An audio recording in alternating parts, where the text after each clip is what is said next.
They called me expired stock, said I was more useful in parts than in person. That was the first sentence that returned to me, the one that split my sleep open like light through a cracked door.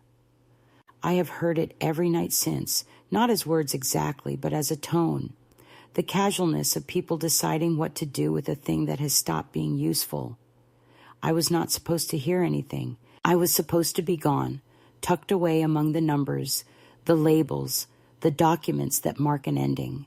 Yet here I am, 82, sitting by a window that smells faintly of salt and antiseptic, alive in a body that still argues with me every morning, and I am the only witness to my own mistaken death.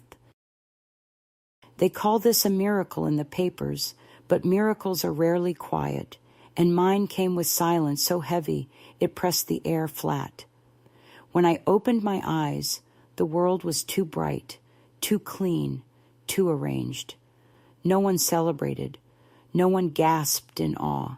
There was only the sound of a monitor restarting and someone saying, "Wait, what?" Before the room fell into a panic I could not yet name.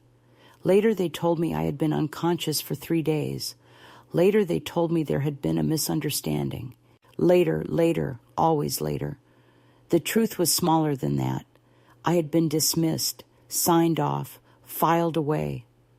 I used to be a nurse long ago, before machines could speak in rhythms louder than a heartbeat. I know what it means when a voice says, "time of death," with that clean, efficient inflection. It means no one is supposed to talk back. It means the story ends. Only mine didn't. I remember thinking, as the light tilted above me, that I must be dreaming the end of someone else's life, that this sterile world could not possibly be mine. When I tried to move, nothing obeyed. Only my thoughts, stubborn as ever, kept shouting inside, "Not yet, not yet, not yet." When I finally woke for real, my nephew was in the hallway arguing with a doctor. He looked pale, frightened, and vaguely inconvenienced, the way people look when a canceled plan reappears at their door. I heard him say, "But you said she was gone." The doctor's reply was a careful whisper I have never forgotten. "She was. They never once said, 'You were wrong.' We were so sorry. You were quite the fighter. It must have been peaceful." Everyone spoke as if I were a visitor at my own memorial. I wanted to ask who had given them permission to bury me in conversation before I was ready, but my throat was a desert. I could only watch their faces shift between pity and discomfort, that peculiar expression people reserve for things that should not exist. When they discharged me, the nurse wheeled me past a glass corridor where I saw my own chart taped to a clipboard. Deceased, pending confirmation.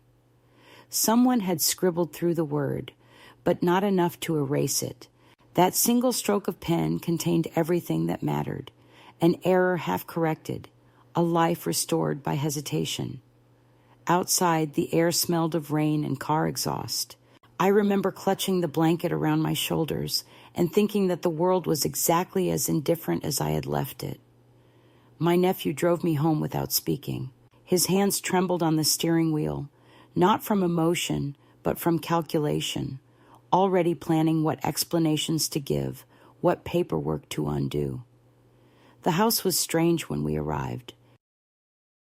Curtains open that I used to keep closed, furniture missing, my photographs gone from the mantel. He said, "We had to clear some things, Aunt Ruth. It was hard for everyone."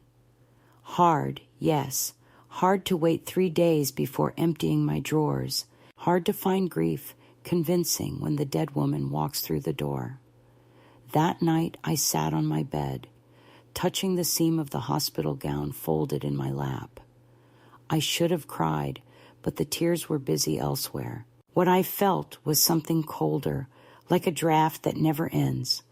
The realization that I had been erased not by cruelty, but by convenience. People don't always mean to hurt the living. They simply forget that life, even old life, is still a claim that needs renewing. Since then, I have kept the word expired close to me, not as an insult, but as a reminder. They wrote it once beside my name, and for a moment the world believed it. Now I use it as armor. Each morning I whisper, expired but still breathing, and it steadies me more than prayer. I live in a small room by the sea, a place for people who need observation but not attention. The nurses are kind in that professional way that promises nothing personal. They check vitals, change linens, and call me Miss R. I do not correct them. Sometimes, when I cannot sleep, I imagine the ceiling lights above that other room, the one where I almost left. I picture them flickering like distant stars, not cruel, not kind, simply doing their job. I imagine the voices that mistook silence for death, and I forgive them in theory, though never in tone. Forgiveness, I have learned, is not a door you open. It is a chair you finally stop sitting in. And so this is where my story begins, not with death or miracle, but with a sentence overheard between professionals who forgot they were speaking near a soul. She's expired stock. They thought it meant the end. To me, it was the beginning of a long, slow return, the awkward resurrection of a woman who refuses to stay filed under done. They told me the file was complete. That was the phrase the administrator used when I asked why my chart had a pink tab marked donor status, active.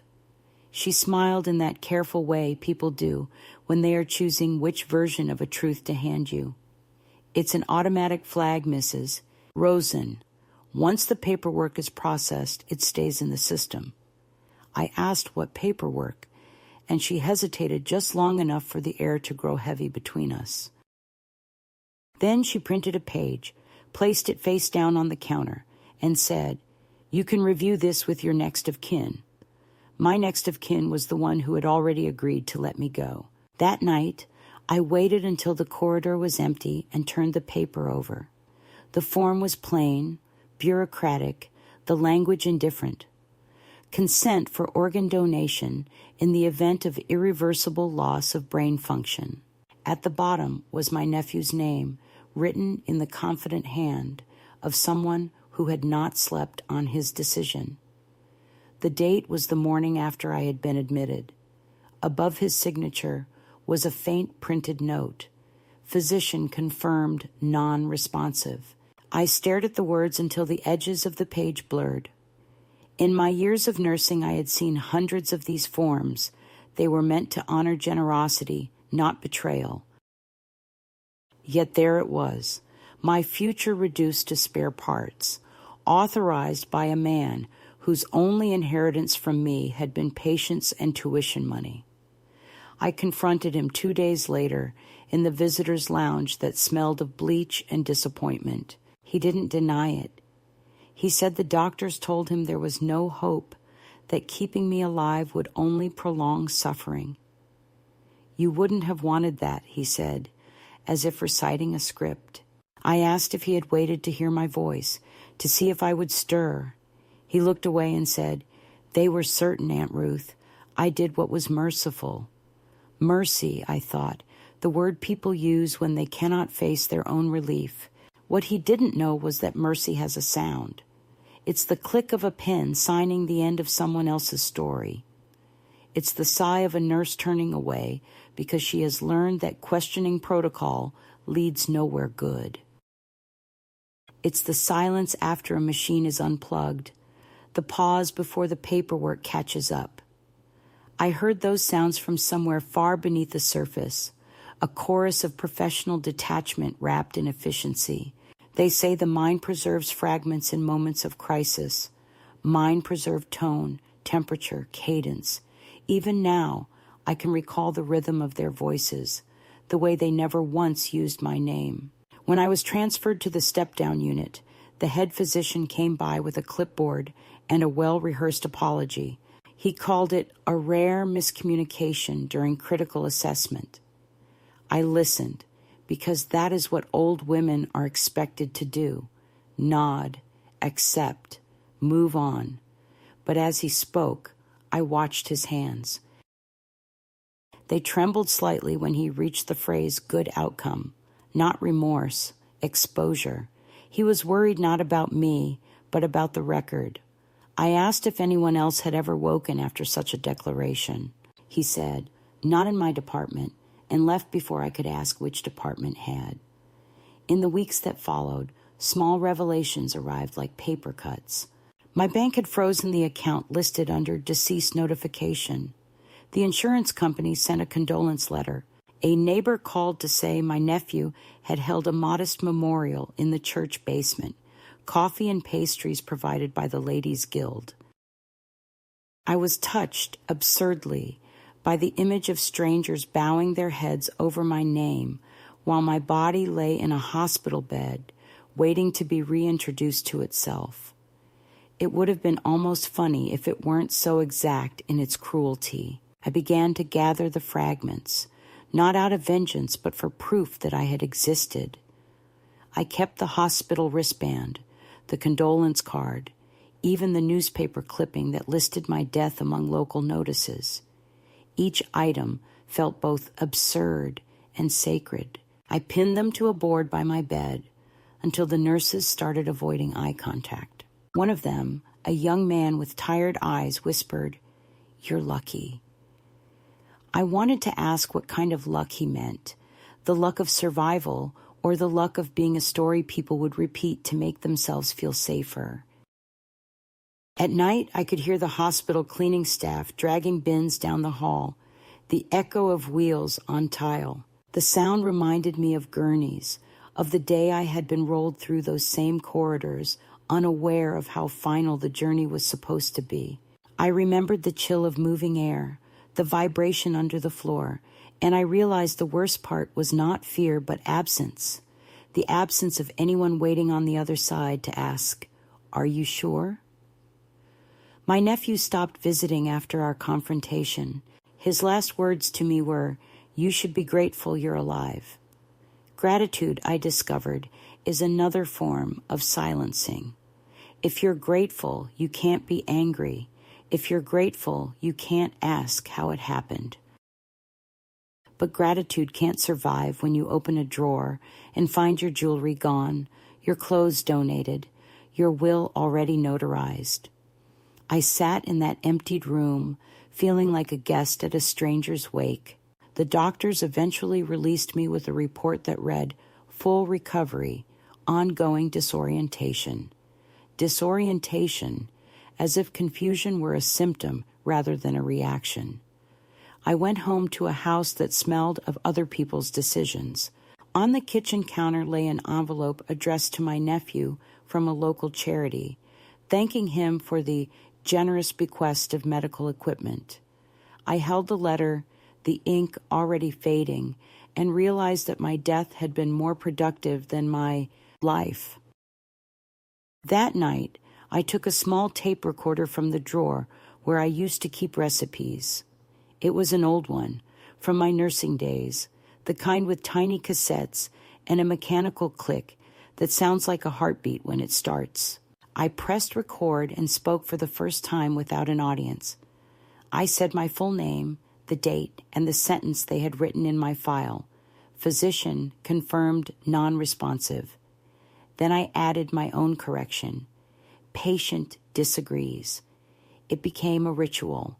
Each night I recorded a few minutes, not of anger, but of recollection, the voices, the forms, the way people stepped around me as if I were radioactive. I wanted there to be evidence, not just of the error, but of the aftermath, the way it unspooled through every small corner of my life. The recorder was my witness, the only one that never flinched. I kept it in my pocket, close enough that its faint weight reminded me I was still accountable to something real. Months passed before the hospital sent a letter acknowledging procedural irregularities.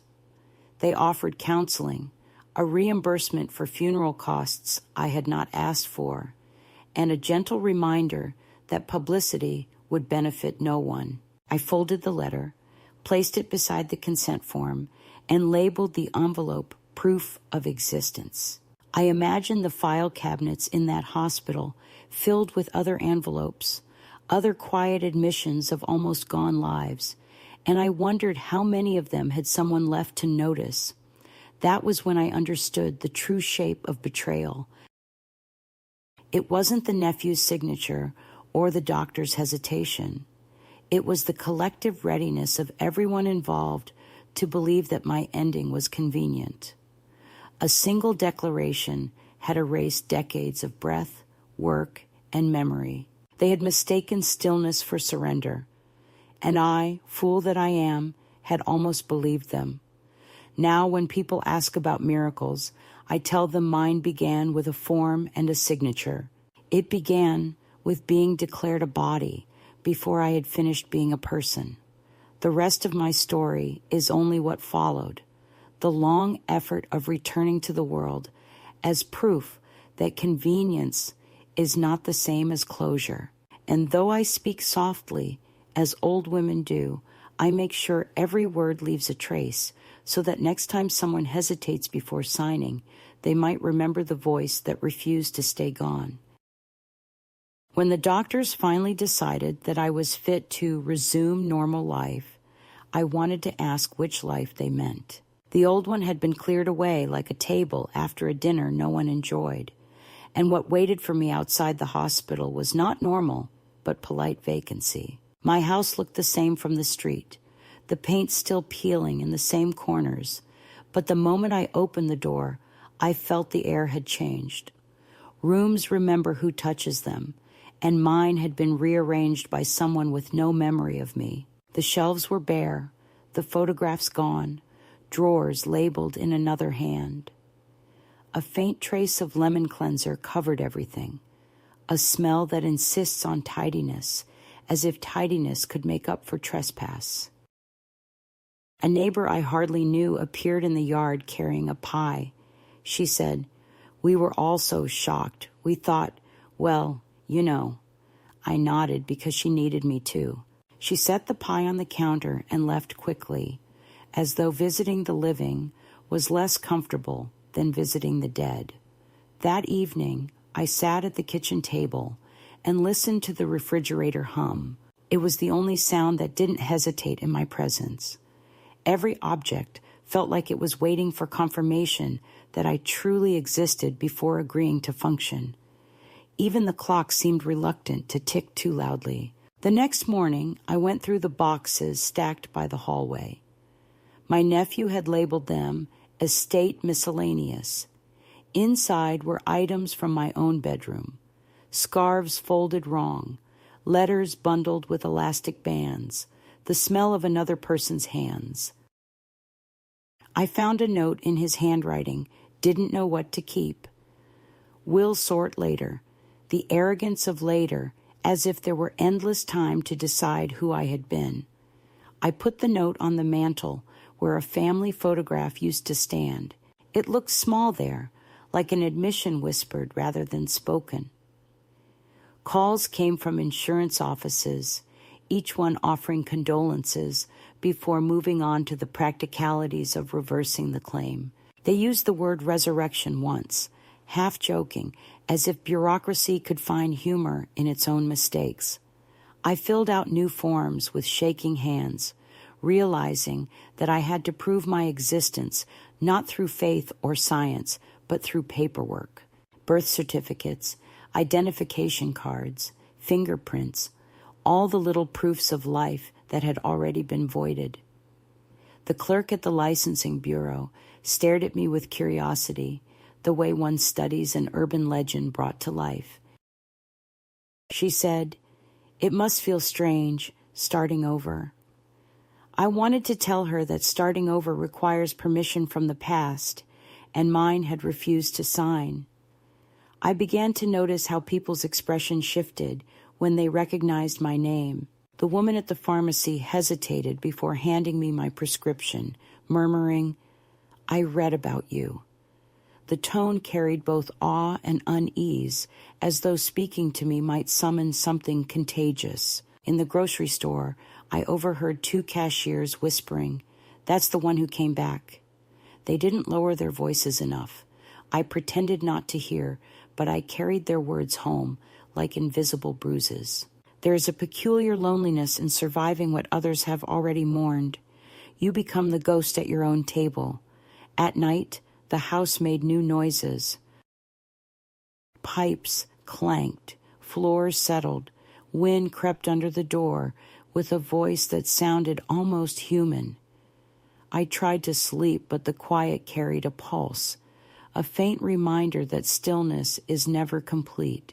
Sometimes I thought I heard the echo of hospital machines, their rhythmic beeping woven into the dark. Once I dreamed that I was back in the ward, standing beside my own bed while doctors debated whether to keep me. I woke to the real silence and found it colder. My nephew phoned occasionally. His voice clipped. "Careful. Are you managing?" he would ask, as if managing were a reasonable goal for someone returned from absence. He spoke of finances, of updating the will, of simplifying things, just in case. The phrase made my stomach tighten. Just in case. Those 3 words had already cost me everything. I told him I was fine, though fine had become another form of disguise. After each call, I sat for a long time staring at the receiver, wondering if perhaps I had been his experiment in closure. Weeks turned into months measured by medical appointments and the soft dread that accompanied each. Doctors wanted tests, scans, proof of function. They were kind, of course. Professionals are always kind when they cannot afford curiosity. One young resident asked what it felt like over there. I said there was no over there, only a long corridor of waiting and a door that finally opened the wrong way. He looked disappointed, as though I had failed to deliver enlightenment. For them, I was a case. For me, they were the keepers of an unfinished death certificate. Outside, the world moved with insulting continuity. The postman whistled the same tune he had before my disappearance. Children walked to school, dragging backpacks twice their size. Spring arrived without permission, bringing the scent of lilac that mingled painfully with the memory of disinfectant. I began to walk each morning, slow circuits around the neighborhood, testing whether gravity still recognized me. Some neighbors waved with cautious courtesy. Others turned away, uncertain if greeting me was proper etiquette. Once, a little girl pointed and asked her mother, "Is that the ghost lady?" The mother shushed her, but I smiled and thought, perhaps I am. Isolation crept in, not as drama, but as routine.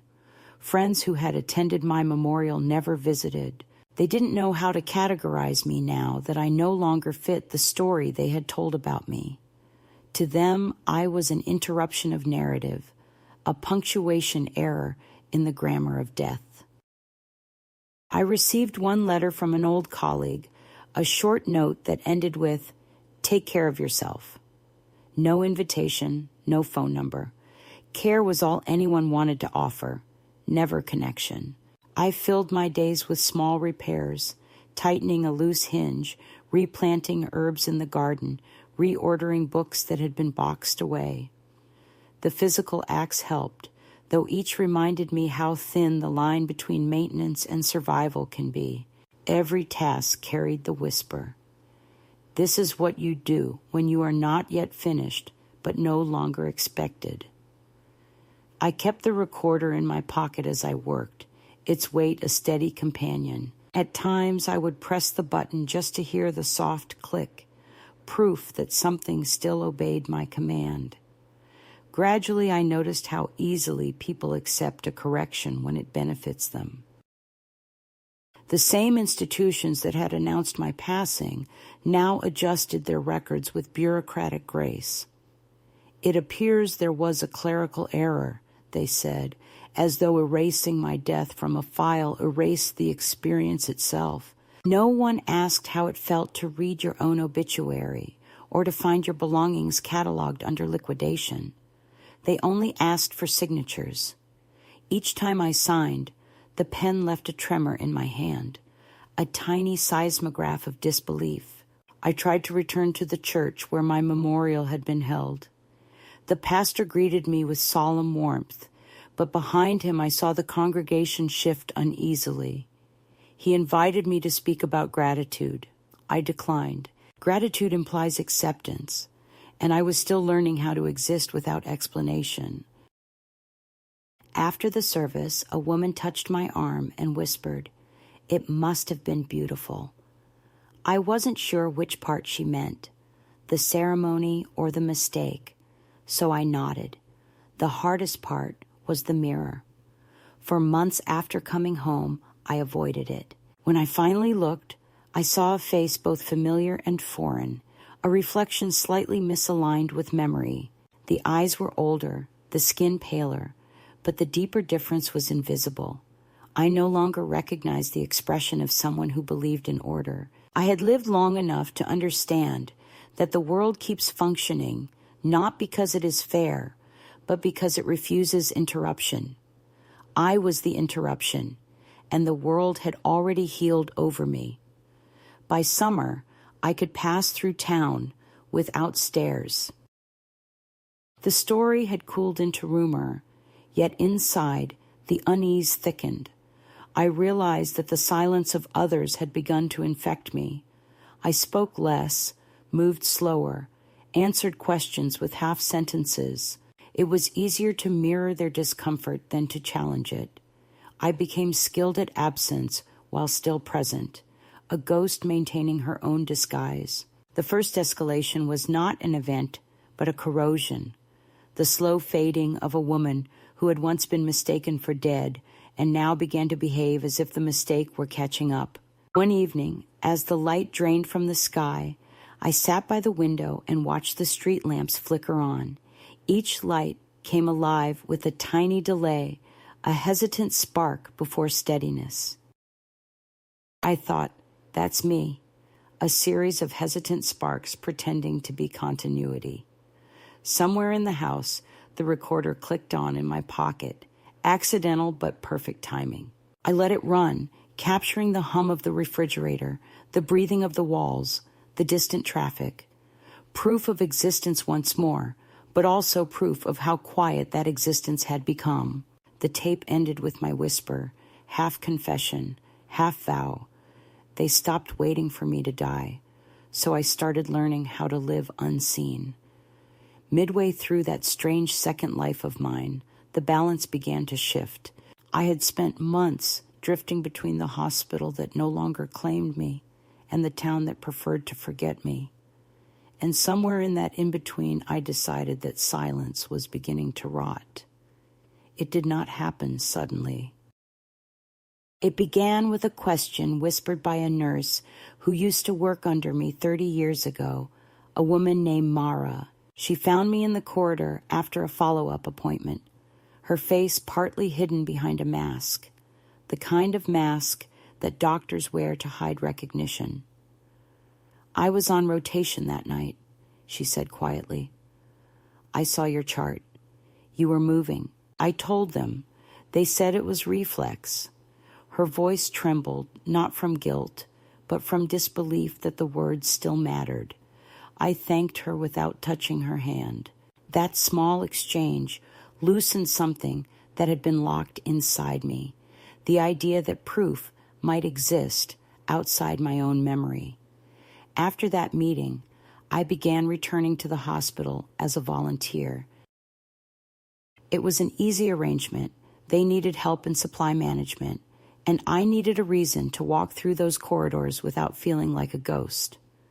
My name on the badge was shortened to R. Miller, which suited me fine. They thought I wanted to feel useful again. I only wanted to listen. Hospitals have their own dialect, a mix of codes and half-sentences, and once you learn to translate it, you can hear everything people prefer not to say aloud. From behind the stockroom door, I learned about procurement schedules, new consent forms, the meetings where risk managers discussed how to frame narratives. No one suspected the quiet old woman arranging gloves by size. I began keeping a small notebook in my pocket beside the recorder, noting times, names, and fragments of conversation. I did not know what I would do with it, but recording the world as it truly sounded felt like breathing properly for the first time since my discharge. At home, the rhythm of my days changed. I rose early, brewed tea, and played back the tape from the night before, listening to the small sounds that proved I had been awake, alert, unextinguished. Sometimes I added commentary in a low voice. The human body forgets, but paper remembers. I labeled each cassette with dates, creating a chronology of survival that no court or archive had requested, but that I needed nonetheless.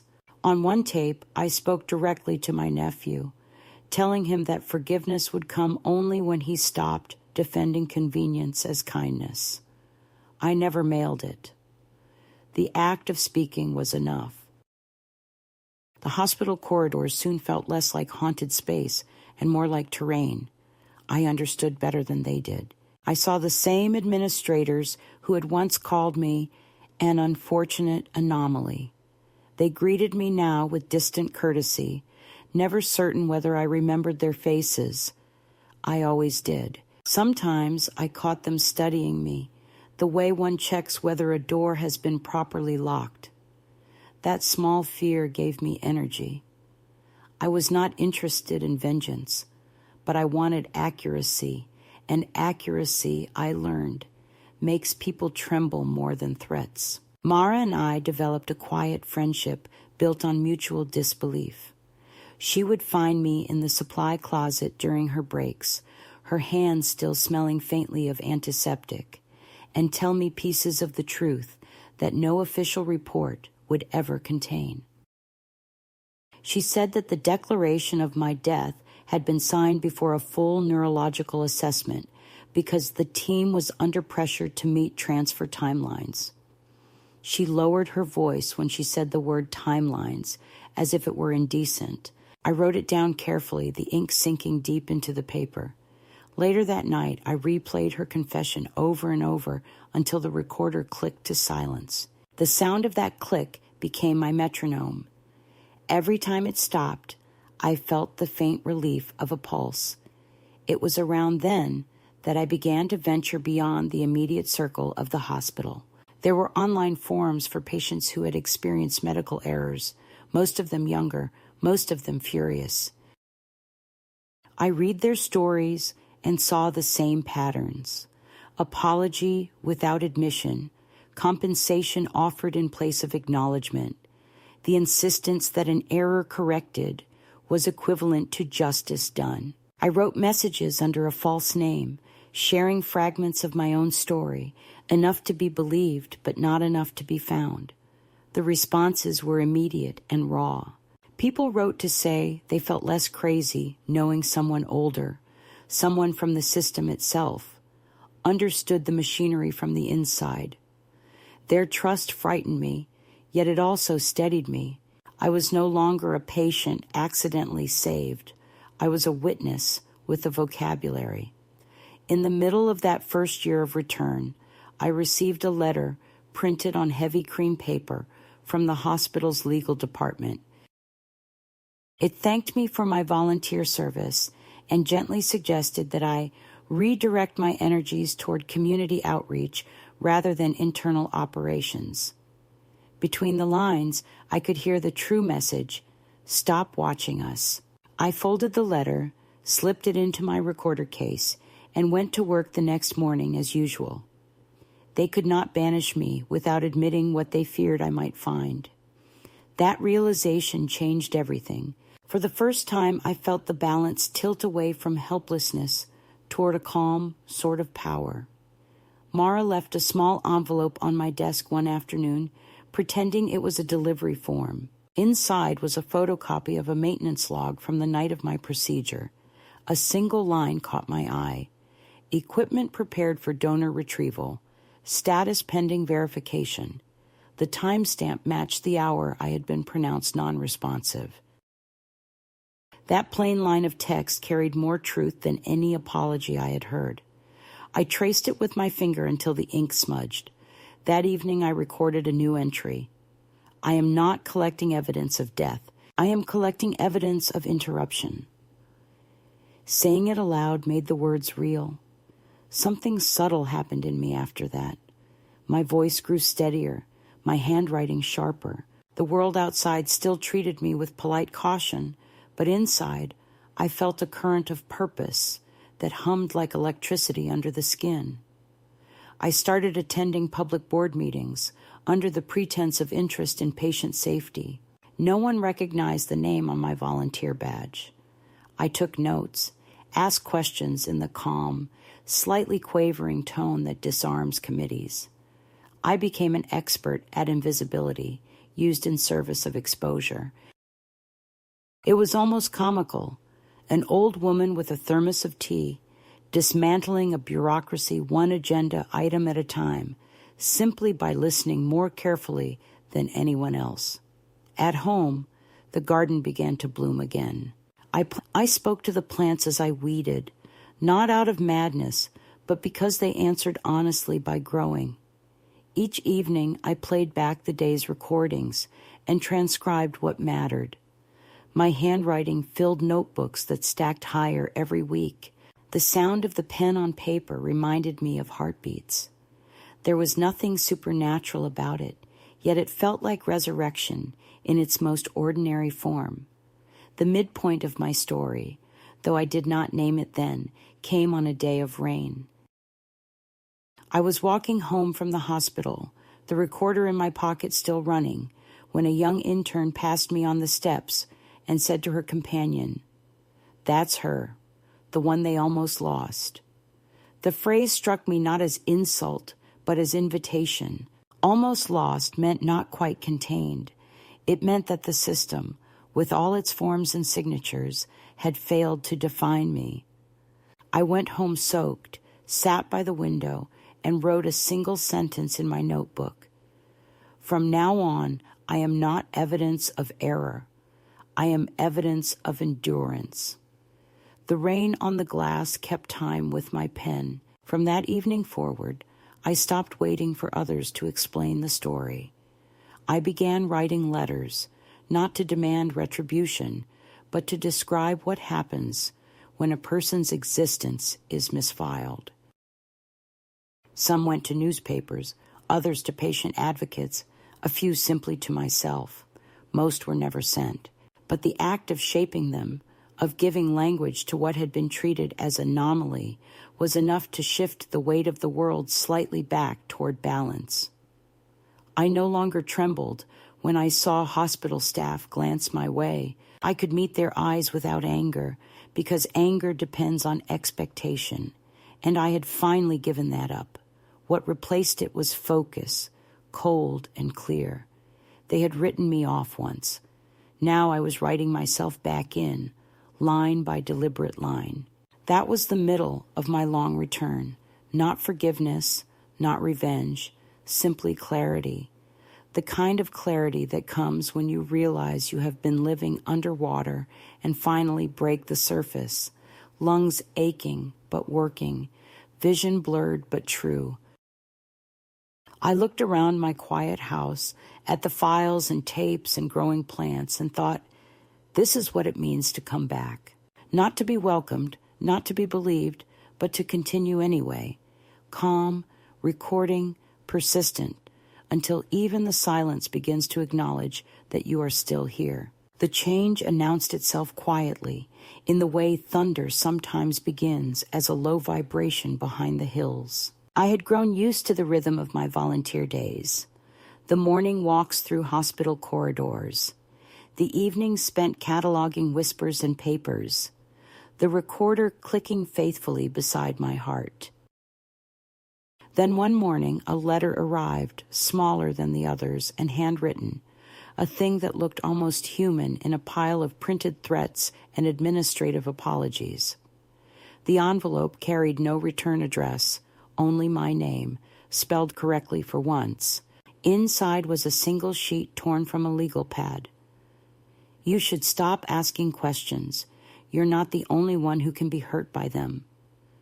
The handwriting was deliberate, patient, as though its author had enjoyed the composition. I read it 3 times, folded it, and placed it beneath my teacup to keep it from blowing away in the open window. The wind outside smelled of sea salt and rain, ordinary things that have no use for intimidation. I thought, if they are writing to me in secret, then I am no longer invisible. That was the beginning of the next movement in this strange symphony of survival. I took the letter to Mara the next day. She was in the staff lounge eating yogurt and pretending to read a magazine. When I handed it to her, she looked at me with the tired resignation of someone who has seen too many corners of the same shadow. "You need to be careful," she said. I told her I had lived through worse than paper. She shook her head, muttering that people in power could erase a file faster than a pulse. I smiled, because I knew she was right, and because knowing the truth no longer frightened me. Fear, I had discovered, was useful only until it became habit. Around that time, the recorder began to pick up things I hadn't noticed before. It captured the hum of machines, the sighs of nurses changing shifts, the coded announcements echoing from the intercom, and then, one night, a conversation that froze the air in my chest. I had left the device running in my coat pocket during a late meeting about equipment inventory. When I played it back at home, I heard 2 voices I recognized. One belonged to a senior administrator, the other to the surgeon who had signed my declaration of death. Their tones were weary but untroubled, the way men sound when discussing statistics rather than people. "The Rosen case could have gone either way," one said. "We followed protocol." A pause, then the other replied, "Protocol isn't the same as right." She was still showing residual activity. The first voice laughed softly. "They always do. It's just noise." My own breath caught on the recording, a small gasp that must have escaped as I shifted in the chair. That tiny sound, proof that I had been present and alive while they dismissed life as noise, made my hands tremble so violently I had to stop the tape. I sat for a long time staring at the recorder. Outside, the wind rattled the window pane. The house was full of the ordinary murmurs of evening, the kettle beginning to whistle, the radiator ticking, the sea groaning in the distance. All of it sounded like affirmation. I rewound the tape, listened again, and this time I did not tremble. I copied the segment onto a new cassette, labeled it Voice Evidence 1, and stored it with the rest of my notes. For the first time since that day in the operating room, the imbalance of power shifted towards something resembling justice, not because the world had changed, but because I had caught it speaking in its natural voice. In the weeks that followed, small disruptions began to accumulate. My volunteer schedule was suddenly under review. The coordinator avoided my gaze. A memo circulated about maintaining discretion when interacting with patients. I knew the scent of self-protection when I smelled it. They were preparing to contain me. Rather than resist, I smiled, agreed to take time off, and used those empty days to organize my archive. I transcribed every tape, dated each note, and built a timeline so precise it frightened even me. The pile of pages grew until it occupied the entire dining table, a paper monument to the failure of certainty. When I looked at it, I felt something almost like peace. Then, without warning, my nephew reappeared. He arrived at the house unannounced, wearing a suit that smelled faintly of new money and anxiety. I hadn't seen him in over a year. He stood in the doorway holding a folder, his smile stretched thin by obligation. "I'm representing the family now," he said, as though our bloodline had been converted into a corporation. He claimed to be worried about me, worried about the stress, about my fixation. I poured him tea and waited for the real reason. It came as I knew it would. The hospital had contacted him, implying that my continued inquiries might complicate pending legal resolutions. In plain language, they were preparing a settlement, and he had been recruited to help convince me to accept it. "They just want closure," he said. I laughed softly. "So did you." His face reddened. "This isn't about money," he insisted. "It's about peace of mind." I looked at him, at the smooth skin around his eyes, the expensive watch, the fingers tapping against the folder, and thought of the hand that had once signed me away. "Peace," I said, "is what people who cause harm seek when they're done causing it." He left soon after, forgetting the folder on the table. Inside were drafts of the settlement offer and a list of conditions: confidentiality, non-disclosure, surrender of all recordings. I folded the papers and slid them into my archive without a word. That night I dreamed of my husband, dead 30 years now, calling from the end of a long hallway. He said nothing. He only held up a mirror, and in its reflection I saw the recorder glowing faintly like a heartbeat. When I woke, the real recorder was on the nightstand, its red light blinking, having turned itself on sometime in the dark, whether by accident or something quieter than chance. It had captured the sound of rain against the roof, steady and unbroken. I took it as a sign that the world, despite everything, was still capable of rhythm. Soon after, a journalist contacted me. One of the patient advocates I had written to must have shared my letters. The reporter's name was Clara, a calm woman with the voice of someone used to coaxing truth from reluctant mouths. We met in a cafe near the hospital, a place full of glass and low conversation. She listened without interruption as I described the timeline, the tapes, the letter, the silence. Her eyes did not flinch. "Do you have proof?" she asked. I handed her a copy of the recording. She promised to verify it before publishing anything. I believed her, perhaps because she was the first person in years to address me as if I were neither fragile nor dangerous. The following week, she called to say the story would run in a regional paper, names redacted pending legal review. When the article appeared, it was small, tucked between election news and weather reports, but it existed. The headline read, "Retired Nurse Questions Hospital Protocol After Being Declared Deceased." My name was replaced with initials, yet everyone who needed to know recognized the story. The hospital released a statement praising its staff for commitment to continuous improvement. I clipped the article and placed it atop my archive. It was not victory, but it was noise loud enough to echo.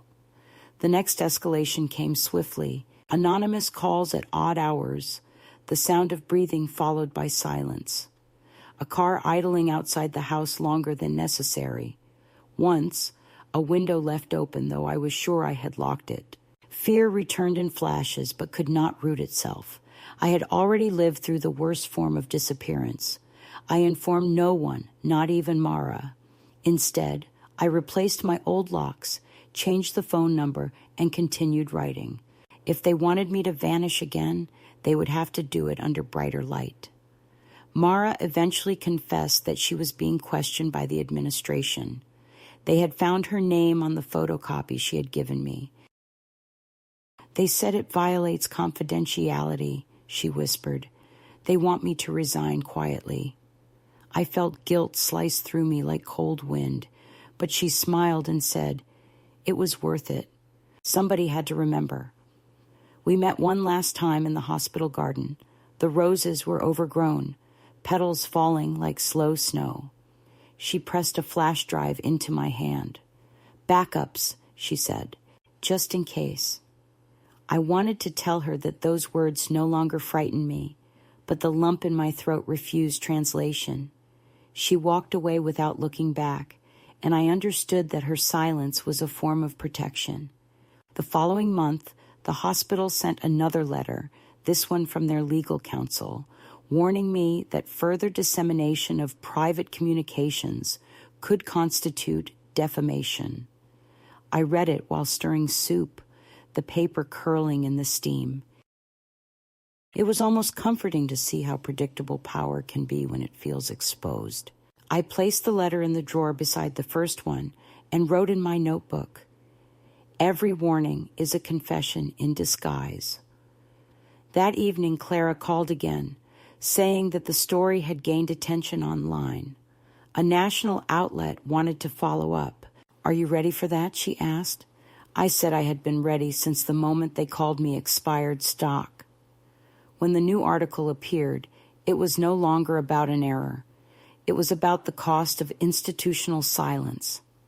My voice, disguised but steady, filled the accompanying audio clip. Hearing myself through the computer speakers was disorienting. The same voice that had once begged for acknowledgement now moved through the air with authority. The surgeon quietly took leave. The administrator retired early. A rumor spread that a government inquiry might reopen the case. I watched it all unfold, with the calm of someone who has already buried her panic. My nephew called once more, this time pleading. "They're saying the family could be dragged into this," he said. "Please stop." I told him it was already too late. "You signed me away once," I said. "This time, you don't get to sign me silent." By winter, the noise around the story had faded into bureaucracy again, but something essential had shifted. People who had avoided me now nodded in acknowledgement. A few even apologized in cautious tones. Mara found new work in another city and wrote a postcard with no return address. "Keep recording." I did. The tapes filled a second drawer, then a third. The act itself became sacred, not obsession, but ritual. Proof that language could still reclaim space.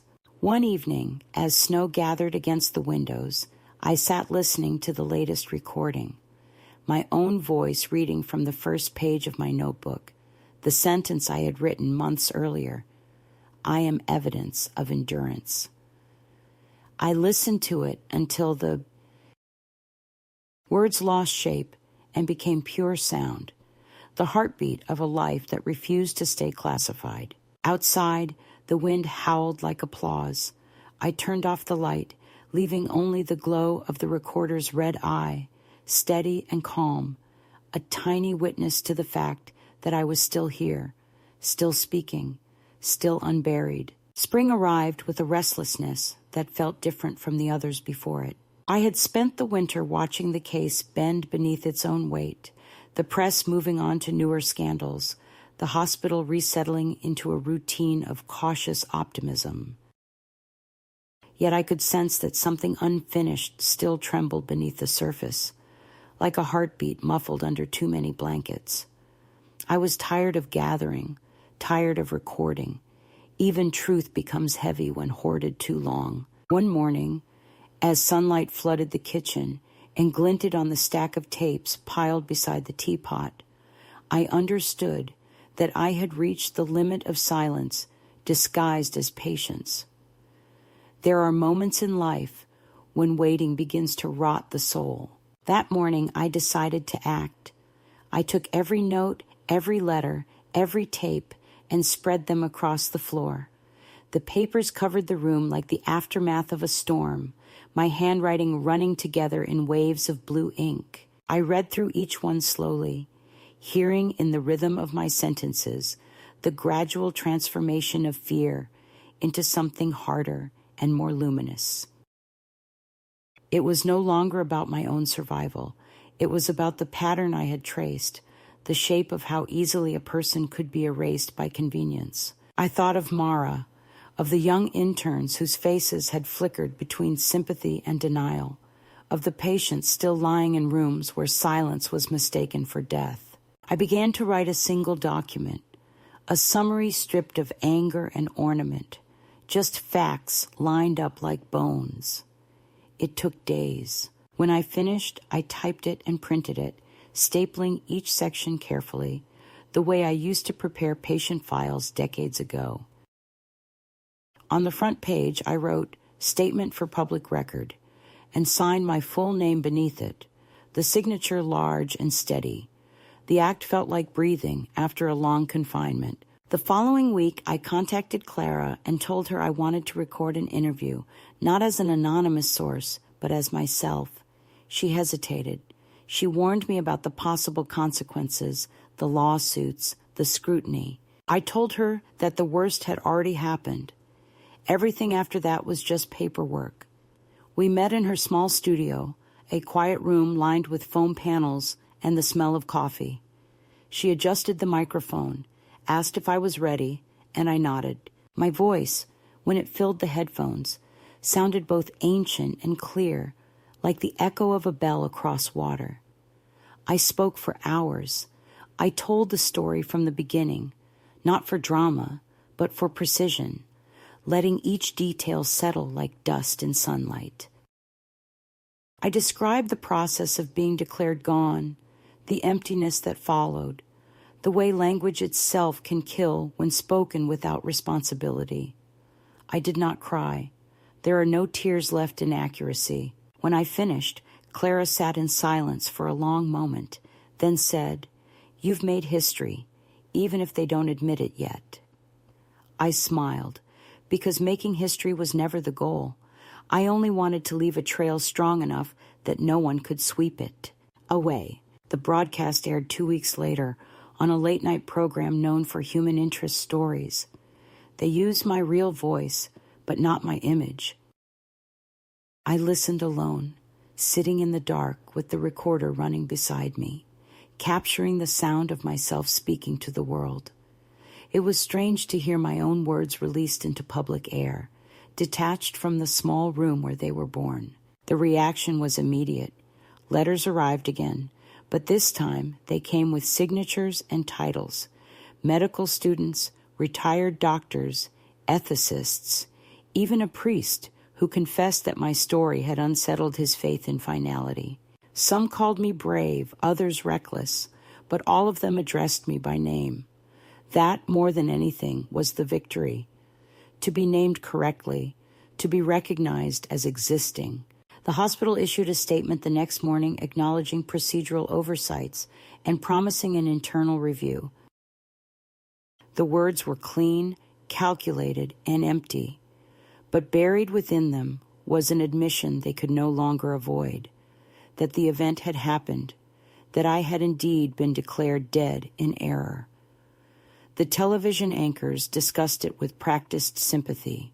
My nephew refused to speak to reporters, and for that I was quietly grateful. His silence protected what little remained of family between us. Mara called once from her new city, her voice trembling with both pride and fear. "You did it," she said. "Now they have to see you." I told her that seeing was only the first step. Remembering was the harder task. In the days that followed, lawyers tried to contact me, offering settlements again, this time dressed in the language of gratitude, to acknowledge your courage, to ensure closure. I declined every offer.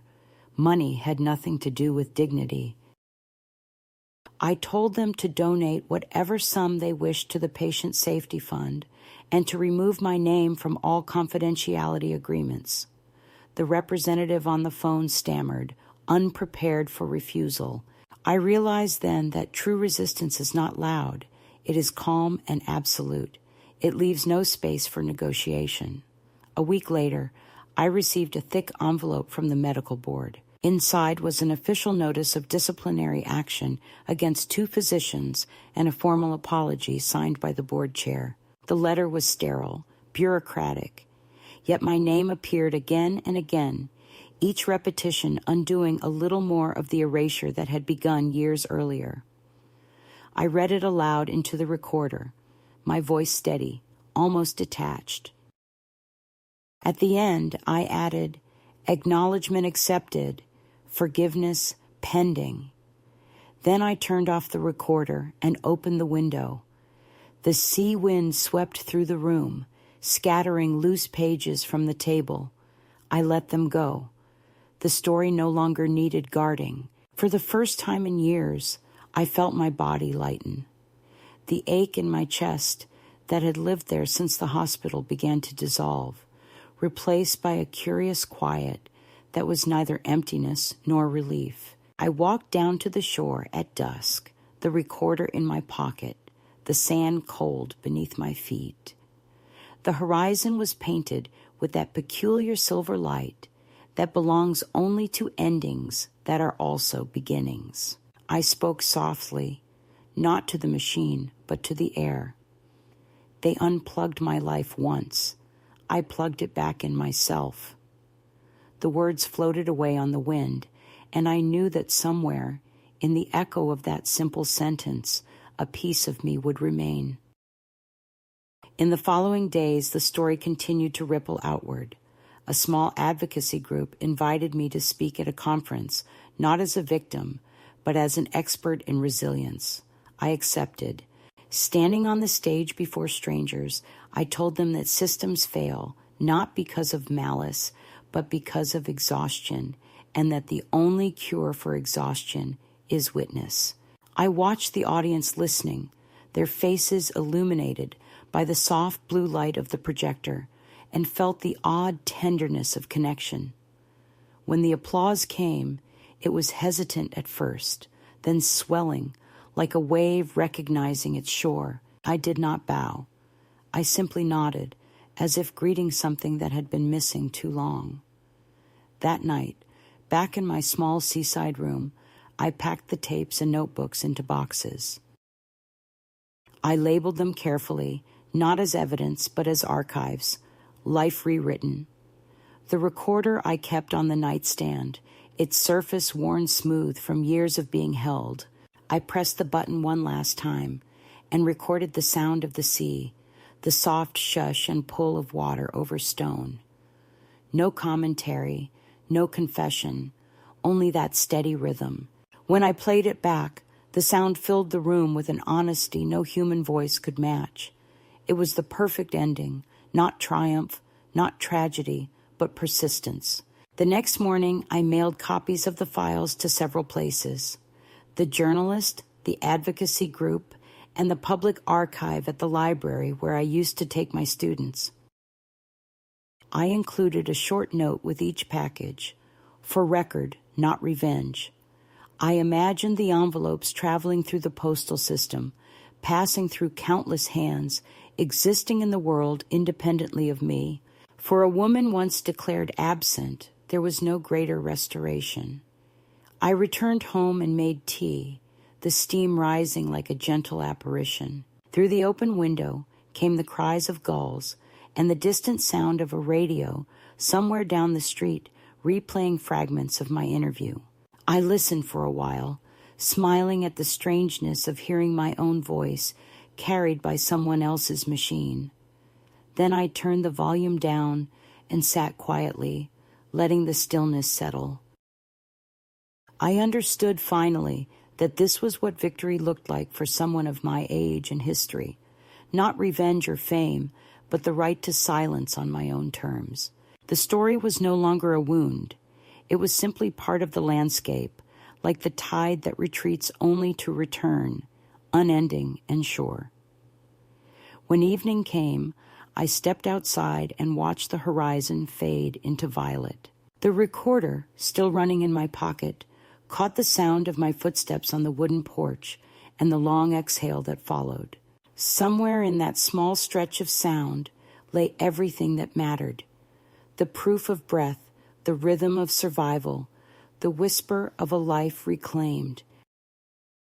I let it play until the tape ran out, the reel spinning softly into nothing, and when it stopped, I felt no loss, only a quiet certainty that for the first time the record was complete. The months that followed felt like the long exhale after years of holding my breath. The noise faded, the letters stopped arriving, and the journalists moved on to other stories that promised fresher outrage. I found myself alone again, but this time the solitude had texture, a kind of calm that no longer frightened me. I had learned that peace is not the absence of sound, but the moment you stop waiting for an echo. Each morning I rose early, opened the window to let in the smell of salt, and brewed tea in the same chipped kettle that had survived every chapter of my life. I spoke less, moved slower, allowed silence to be an ally instead of an accusation. For the first time in decades, no one was trying to measure me, correct me, or decide what I was worth. The world had filed my case under resolved, but for me, resolution was something different, quieter, and far more personal. I began to walk along the shoreline each evening, timing my steps with the retreating waves. The sea has no memory. It erases what touches it, not out of cruelty, but because it must keep making space for the next arrival. Watching it, I realized that I too had learned that art. I carried only what would not rot in memory, the faces of those who had stood by me when it was dangerous to do so, the voice of Mara whispering, "Keep recording," the steady hum of the recorder's motor like a second heartbeat. Everything else I allowed to dissolve into the air. The past no longer demanded defense. It simply existed, and I could look at it without trembling. Sometimes I would play back the final tape I had made, the one filled only with the sound of the sea. I listened not for meaning but for rhythm, the endless inhale and exhale of the world continuing. It reminded me that even the smallest life participates in that vast breathing, that nothing truly disappears while it can still be named. There were moments late at night when I imagined other hands someday finding my boxes of tapes and papers, perhaps some young woman curious about the forgotten story of a nurse who refused to stay gone. I hoped she would hear in my voice not pain but endurance, the simple insistence that one must keep speaking until language itself bends toward recognition. I want plants in the window thrived under my careless attention, the mint spreading aggressively, the lavender leaning toward the sun. Sometimes neighbors would wave from the street, no longer staring, just acknowledging an old woman by the sea. I was grateful for their indifference. It meant I had returned to the ordinary. One afternoon, a delivery man brought a small package with no sender. Inside was a recorder, newer than mine, with a note in handwriting I recognized immediately. For when the other one rests. Mara's gift. I placed it beside the old device on the nightstand. 2 generations of memory keeping each other company. I did not use the new one right away. It seemed enough simply to know that the conversation could continue if I wished. Gradually, I found myself speaking less into machines and more into the air. Some nights I would sit on the porch and tell fragments of my story to the dusk, knowing no one was listening, yet feeling that the world absorbed it anyway. The act of telling had transformed from testimony into meditation. I understood now that survival is not about proof, but about rhythm, about refusing to stop moving, even when the body begs for rest. I began to write again, small essays for a local newsletter, reflections on care and the ethics of listening. They published them without mentioning my past. Readers sent thank you notes for the words, not for the legend behind them, and that anonymity was the greatest kindness of all. One evening, as the light faded into gold, I sat by the open window and thought about the line that had once defined me. They called me expired stock. It no longer burned. It had become a story, one I could tell with the detachment of someone. Describing weather long past, I realized that perhaps the true miracle was not waking in that sterile room years ago, but the long, slow journey toward forgiving the world for its indifference. To forgive does not mean to forget or to excuse. It means to stop carrying the weight of disbelief. I had lived long enough to see the system stumble toward accountability, but I no longer needed its apologies. The apology I offered myself was enough. As the sun disappeared behind the horizon, I turned on the old recorder for the last time. Its familiar click filled the room, followed by the gentle hiss of blank tape waiting to be written on. I spoke softly, almost in a whisper, addressing no one and everyone at once. "If you are listening," I said, "know that the silence that follows a heartbeat is not the end of life. It is only the pause before someone begins again." I let the recorder run until it captured the full length of twilight, then pressed stop. The reel wound down with a sigh, and in that sound I heard closure. Not the official kind printed on documents, but the private sort that arrives when you finally believe yourself. Later, I placed the recorder back on the table, next to the cooling cup of tea, and watched the condensation fade from the window. The sea outside was invisible now, its motion marked only by the distant rush of waves. I thought of all the women I had met during my long life, the ones who had been silenced, dismissed, or spoken for. I wanted to tell them that endurance does not always roar. Sometimes it is the quiet persistence of breath, the decision to exist without permission. Perhaps that is what recovery truly means, not triumph, but the refusal to vanish. When I finally went to bed, the night was thick with the scent of lavender. I left the window open so the wind could move through the room. Before turning off the light, I looked once more at the two recorders on the nightstand. Old and new, side by side, their small red lights reflecting like twin stars. For a moment, I imagined them still running, capturing the faint hum of the world at rest. Then I smiled, closed my eyes, and let the rhythm of the sea carry me toward sleep, content in the knowledge that the record of my voice, of my being, of my impossible return would continue to exist, steady and whole, long after I was gone.